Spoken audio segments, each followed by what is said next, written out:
Hello and welcome back to the Monday Night NFL DFS Slate Breakdown. We got two games to go over tonight. It is a Monday night doubleheader. We have the Falcons and the Raiders and the Bears versus the Vikings. Should be a fun slate to go over. We will dive right into it. But first, I'm your host, Tyler Weeman at FlatTyler83 on your DFS sites and on Twitter. Now, come join us at LineStar. $39.99 per month gets you access to all we do, all the props, all the DFS. You get it all. One low price. Now, let's jump in. Two-game slate. Total and spreads are very similar in both of them, so it's not like there's one game that completely stands above the other. So let's dive in, go position by position. Starting with quarterback, the highest owned is Kirk Cousins, 7,100. He is a 4-star alert score, 35% owned. My issue with Kirk Cousins, outside of the fact that he's been terrible lately, is the Atlanta Falcons don't really want to pass unless they get pushed. So I do have some concerns with Kirk Cousins being the highest owned when they're 6-point favorites. The likelihood is they're able to just run the ball on the Raiders. The Raiders are without Max Crosby, though, which means they're going to get less pressure, and that is the one aspect that really, really affects Kirk Cousins these days. He is just less mobile than he has been before, and he was never very mobile to begin with, so pressure definitely gets to him, and the Raiders, without Crosby, aren't going to be able to get it. So I do see some paths to Kirk Cousins' success, but I think the most likely outcome is he's just not passing enough to be optimal. And brings me to my next quarterback, Caleb Williams. Now, my issue here is the Vikings are going to be bring pressure. They are going to send some blitzes. They are going to get to Caleb. But at least Caleb does have some rushing upside. He had 33 yards versus them a few weeks ago. 39 versus Detroit, 27 versus San Francisco. So there's a little higher floor with him just because of that rushing upside. And as we showed versus Minnesota a few weeks ago, he got 27. So he is able to put up some points versus them. And I think he is my favorite quarterback on this slate. He has solid weapons, and it's a spot that he's likely going to be throwing a lot. So it's one that I will definitely be targeting. Next, we got Sam Darnold, 8K versus the Bears. Look, the Bears have been very solid versus the pass, but giving it up a little bit versus on the ground. However, there's also the aspect where the Bears are absolutely awful versus wide receiver 2, and Addison crushed them for 162 yards the other week. So I think there is a path to Darnold's success. I think he should have the highest projection, will most likely end up with the highest total, but I don't think he has the highest ceiling in this matchup. It's just not something that he really does. He went for 35 last week, but it took him 5 touchdowns to do that. I don't see a divisional game going that route where he's able to put up that kind of numbers. The other thing is that Minnesota would rather not just chuck the ball a ton. They would rather chuck the ball 30, 32 times and have a good pass run mix and win the ball game that way. And I think that's most likely outcome. And with that, most likely outcome for Darnold is 18 to 22 points. And on a 2-game slate, that could be enough, but you got to pay up for it. So I think there are some reasons to want to go to him. Next, we got Desmond Ridder, 6,800. He is going to be starting for the Raiders. Raiders are awful this season. No other way about it. On FanDuel, I wouldn't be considering Ridder whatsoever just because the discount isn't enough on a site like DraftKings, where he is, where is he? Oh, wrong slate. Where he's 4,800, I would absolutely consider him. You know, you're getting almost a full $1,000 cheaper than Caleb Williams. Still only $700 cheaper than Kirk Cousins, but he does have some rushing upside. He's shown us in the past that he can put up a decent score. When he's at home, he does have home way splits where he's been much better at home. And, the Raiders do have Jacoby Myers and Bowers. They have some solid talent to get the ball to. So I see a path versus a defense that's not very good, but I don't love the Ritter option. It would be more so only in giant tournaments that I'm just trying to get a little piece just to try and get different and see what we can do there. On our matchup tool, best matchup is Desmond Ritter, but Caleb's has a 26th, Ritter's the 27th, and then Kirk Cousins the 24th. So they're all very, very close. Darnold clearly has the toughest, and he is the most expensive on this slate. Now let's get over to running back. So highest owned running back, we got Bijan Robinson, 59% owned, with Aaron Jones at 7,600 and 59% owned. So Jones is significantly cheaper than Robinson, but I think both of these guys are just in absolutely studly spots. One thing that I do think is interesting with Robinson, if you wanted to fade that ownership, you could maybe go Tyler Algier for some leverage on your Bijan Robinson. In a blowout last week, he did get 9 carries. He had a touchdown.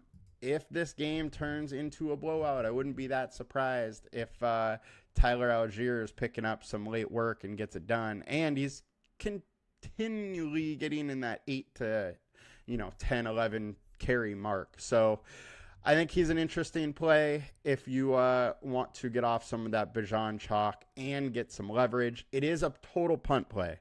So realize that I'm not saying he is an amazing play. I'm saying there is some game theory to want to play Tyler Algier. My 2 favorite plays are far and away Bijan Robinson and Aaron Jones. I think DeAndre Swift is an incredibly tough matchup, and I really don't love the upside. The only way I'm really playing him is more of a game theory aspect because he's coming in a little bit lower owned. Sincere McCormick, he's getting the work. 15 carries last week to go along with two catches. The week before, 12 and 2. The workload is there for that alone. You should probably consider, but I really don't love the spot. I mean, the Raiders running backs haven't really won anybody anything all season long, and I wouldn't expect that to change this season or this week. So kind of out on the Raiders, but you can do worse than Sincere McCormick. I just wish he was a little bit cheaper for my liking. On to DraftKings, Bijan and Sincere and Aaron Jones are the 3 highest owned. Sincere is 5,100 over here, so I much more understand playing him. However, I would way rather just pay up for Aaron Jones. Most of my lineups would probably be Bijan Robinson and Aaron Jones just at the running back spot, and then figure out how to get different somewhere else. Maybe that's just overstacking a game.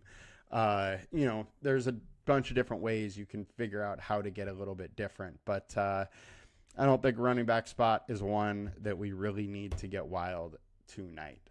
All right, getting over to the wide receiver spot. All right, highest owned, we got DJ Moore, 60% owned versus the Vikings. Vikings have been giving up to the wide receiver all season long. They're 32nd in the league versus the wide receiver, giving up 192 yards and 1.1 touchdown.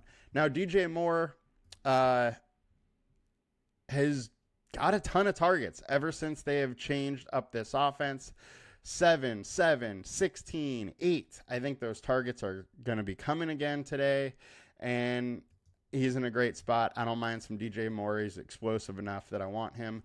Jordan Addison had a giant game versus them a few weeks ago. Also had a giant game last week. Darnold and him are definitely clicking right now, and he's in a great spot where wide receiver 2s have just got torched versus or they've just torched the Bears week in and week out. So I think you got to consider some Addison here. I think the price is a bit up there for wide receiver 2, but I don't mind having some of him. DJ Moore being only $100 more expensive is wild to me. I'd way rather DJ Moore, but Addison is firmly in play. Jacoby Myers is the next highest owned. He is 7K. He's 44% owned. To be honest, I think that almost all your lineups should have either Myers or Bowers, or heck, both if you want. But pretty much every week, one of these guys is getting there. One of them is getting it done. It's just really hard to know which one is going to be the guy week in and week out. But Bowers and Myers both have very good chance in this game, so I'm in on one of those guys. Doesn't necessarily have to be Myers. Next, we got Keenan Allen, 6,300. He is doing fine. His targets are there too. The only thing with him is if he either needs multiple touchdowns or tons of targets to really get you there, and I don't know if the multiple touchdowns is going to happen again this season. Target-wise, he had 15 versus them last time. If he's in the 12 range, then he can absolutely do well in this spot. But 12 targets for him is a lot.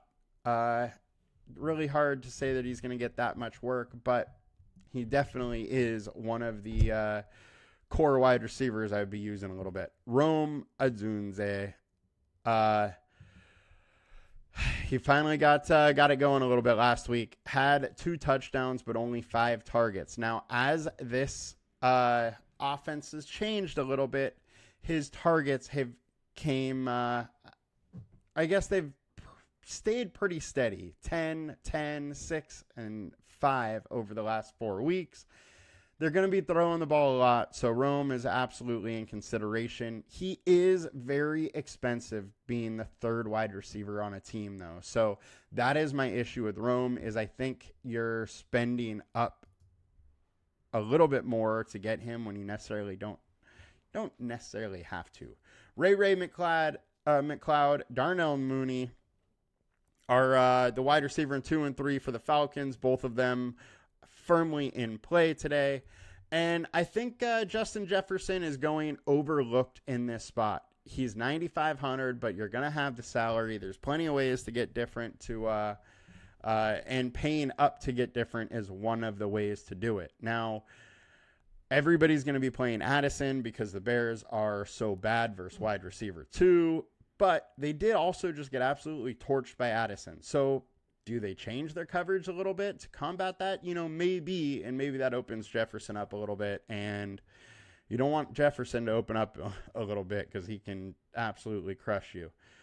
Drake London, my worries with him is it's Kirk Cousins.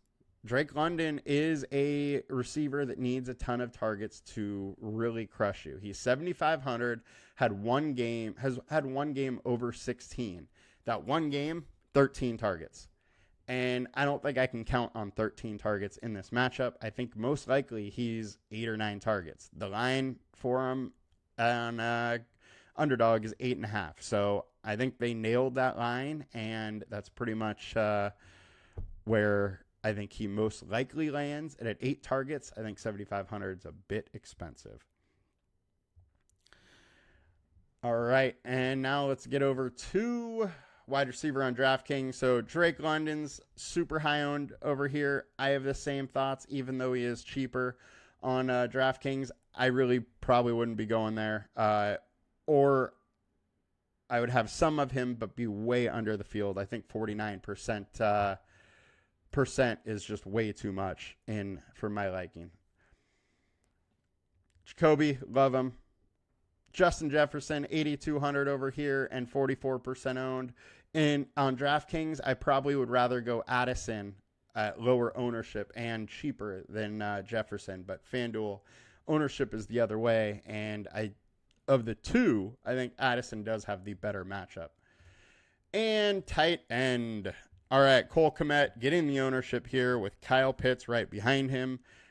Personally, I don't like either of those plays. I would prefer going to TJ Hawkinson or paying up for Brock Bowers. They're getting the love because they are cheaper, but I mean, Bowers is the only tight end on this slate that could break the slate.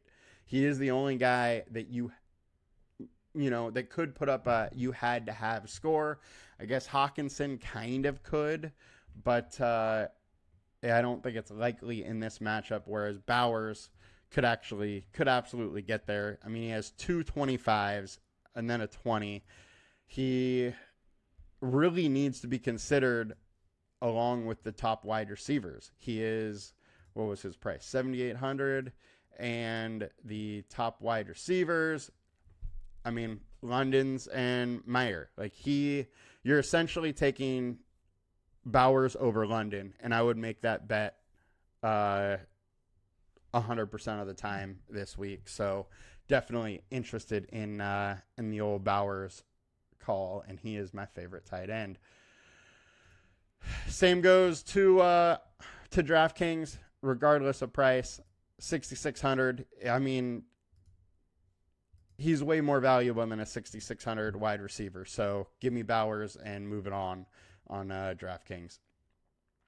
Then we get to the defensive spot. I think clearly the Vikings are in the best spot and have the biggest upside, but don't count out the Falcons versus the Raiders and Desmond Ridder.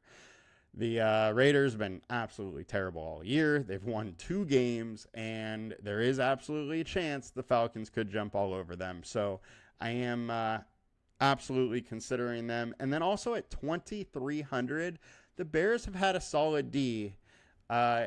If they can make a couple plays, there's a path there if you want to fade the Vikings a little bit. It is an interdivisional game. They're always much more tough than you would think they are. So that is one interesting play to me, and that'll do it for us today.